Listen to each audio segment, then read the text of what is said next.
Here's how to create Pinterest pins that will literally live forever so that you can keep generating clicks, leads, sales, just like me and my community are at the moment if you follow these 3 steps. Step number 1 is solve a timeless problem. Look, seasons come and go, trends are temporary. You want to make sure that your pins are solving an ongoing problem or fulfilling a desire that at least is craved all year round. For example, if you are creating pins right now for summer 2025, they're going to be dead and buried very, very soon. Instead, create evergreen content that will basically live forever, content that people can either look at every summer or look at all year round. Timeless problems will be things like how to sign new clients, how to make passive income, how to meal prep, how to manifest my soulmate.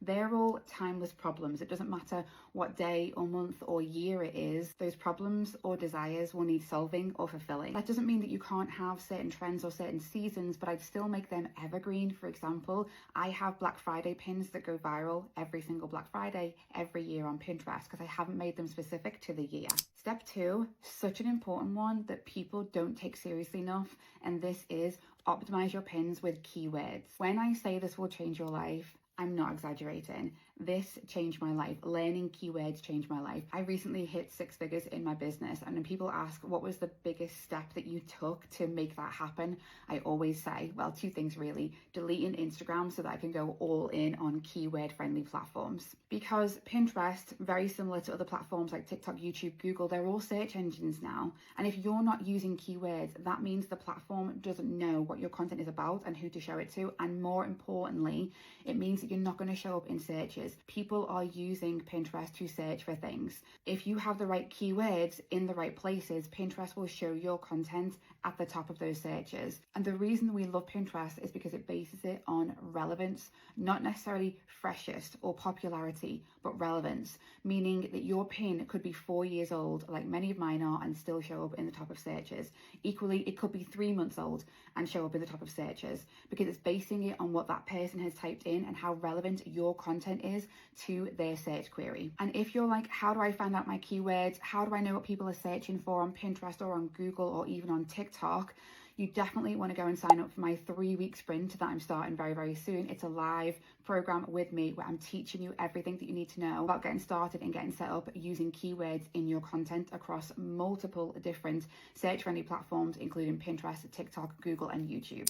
Okay, number 3, design for clicks, not aesthetic. I get it. Maybe you have a really aesthetic brand, but Pinterest is not the place for aesthetic like maybe Instagram is. And you want your pins to stand out and you want to create curiosity. So when it comes to designing your pin, worry less about it needs to match my brand and be perfectly aesthetic and my profile needs to look perfect. And instead focus on what is going to drive engagement, what's going to grab attention, what's going to get people to take action and click that pin. I also call this the dangle the carrot method, where basically if you know that your audience or your ideal client really wants something, you can dangle the carrot on that pin. It's basically saying, hey, I have what you need, it's right over here. Now, something very pretty and aesthetic might look nice, maybe it'll even get a like or a save, but it's not going to drive that person to be like, oh my gosh, I need to know the rest of that story. I need to know what those action points are. I need to know those hacks, those tips, those steps, and have them clicking through. So think about curiosity driven headlines. So rather than just Pinterest tips, I might say how I made $2,000 on Pinterest. Rather than just how to manifest, I might say how to manifest a new car in the next 6 months. Steal my guide to making your first £1,000 online. The secret skincare industry secrets that no one is telling you for women over 50. Now that is super specific, very curious. That's why you want to create pins that have scroll stopping headlines and hooks rather than just being pretty. If you are ready to double your views and double your clicks this summer, go and check out my brand new program, Summer Queens Get Seen. Link is in the bio.